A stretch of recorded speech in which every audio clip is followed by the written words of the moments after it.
আসসালামু আলাইকুম everyone, welcome to digital school. আজকে হচ্ছে কোথা থেকে শুরু করব স্পোকেন ইংলিশ কোর্সের আমাদের 13 নম্বর ক্লাস। এর আগে আমরা 12টা ক্লাস শেষ করেছি। যারা আগের ক্লাসগুলো মিস করেছেন অবশ্যই ধারাবাহিকভাবে দেখে আসবেন, তাহলে আপনারা একেবারে বেসিক থেকে ইংলিশ ল্যাঙ্গুয়েজটা প্রপারভাবে শিখতে পারবেন। আজকের ক্লাসে বেসিক্যালি আমরা শিখব কিভাবে আমরা ছোট্ট ছোট্ট সেন্টেন্স মেক করতে পারি। অর্থাৎ আমরা অনেক সময় বলি এই বইটা আমার, এই কলমটা আমার, এই পেন্সিলটা আমার, অর্থাৎ কোনো একটা জিনিস আমার। আমরা এই কথাটা যখন বলতে চাইবো, সেই কথাটা আমরা কিভাবে বলবো সেটা হচ্ছে আজকে শিখব। আমরা কিন্তু একেবারে বেসিক সেন্টেন্স মেক করা শিখতেছি।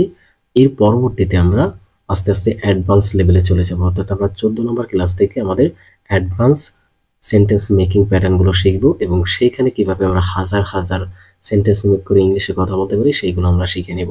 তো চলুন আজকের ক্লাসটা আমরা স্টার্ট করি। তো এখনো যারা আমাদের ফেসবুক পেজটাকে ফলো করেননি, ফলো করে দিবেন, আর ইউটিউব চ্যানেল থেকে যারা দেখবেন অবশ্যই সাবস্ক্রাইব করবেন।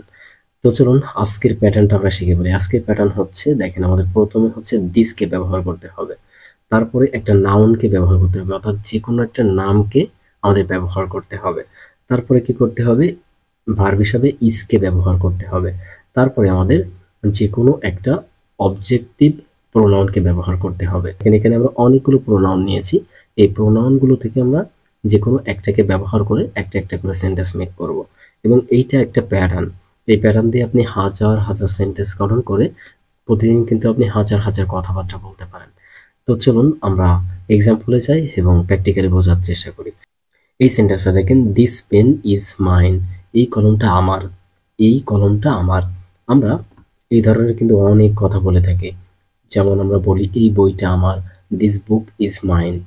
তারপরে আমরা বলি এই টেবিলটা আমার, তখন আমরা বলবো দিস টেবিল ইজ মাইন। এভাবে করে আমরা এই একটা সেন্টেন্স দিয়ে কিন্তু হাজার হাজার সেন্টেন্স গঠন করতে পারবো।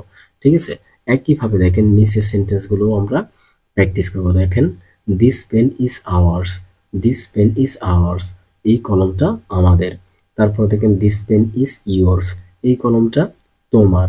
দিস পেন ইজ ইয়োর্স, এই কলমটা তোমাদের। দিস পেন ইজ দেয়ার্স, এই কলমটা তাদের। দিস পেন ইজ হিজ, এই কলমটা তার। দিস পেন ইজ হার্স, এই কলমটা তার। দিস পেন ইজ ইটস, এই কলমটা ইহার। তো এইভাবে করে আপনাকে প্রথম অবস্থায় এই সবগুলো সেন্টেন্স মাথায় নিয়ে নিতে হবে, অর্থাৎ একেবারেই মেমোরিতে সেভ করে ফেলতে হবে। এরপরে আপনাকে হাজার হাজার সেন্টেন্স মেক করা শিখতে হবে। সেটা কিভাবে, দেখেন এইখানে শুধুমাত্র আমরা এই পেনটাকে পরিবর্তন করে ফেলবো, আর সবকিছু আমাদের ঠিক থাকবে। প্রত্যেক জায়গা থেকে আমরা পেনটাকে বাদ দিয়ে দিব, অর্থাৎ মনে মনে এটাকে আমরা হাইড করে রাখবো। অর্থাৎ আমি বললাম যে এই ঘড়িটা আমার, তখন আমাকে বলতে হবে দিস ওয়াচ ইজ মাইন। এরপরে আপনি বলেন দিস ওয়াচ ইজ আওয়ার্স, এই ঘড়িটা আমাদের। ঠিক আছে, এইভাবে করে প্রত্যেক জায়গা থেকে আপনি এটাকে চেঞ্জ করে করে প্র্যাকটিস করে ফেলেন, তাহলে কিন্তু হাজার হাজার সেন্টেন্স এমনিতেই মেক হয়ে যাবে। তো এইভাবে করে কিন্তু আপনাকে প্রথম অবস্থায় প্র্যাকটিস করতে হবে, কারণ আপনি যদি প্র্যাকটিস না করেন তাহলে কখনো ইমপ্রুভ করতে পারবেন না। যত প্র্যাকটিস করবেন তত আপনার ইমপ্রুভমেন্ট হবে। তো আশা করি বুঝতে পেরেছেন। যদি ক্লাসটি ভালো লাগে অবশ্যই লাইক, কমেন্ট এবং শেয়ার করবেন, আর আমাদের ফেসবুক পেজটাকে অবশ্যই ফলো করে দেবেন, ইউটিউব চ্যানেলটাকে অবশ্যই সাবস্ক্রাইব করবেন।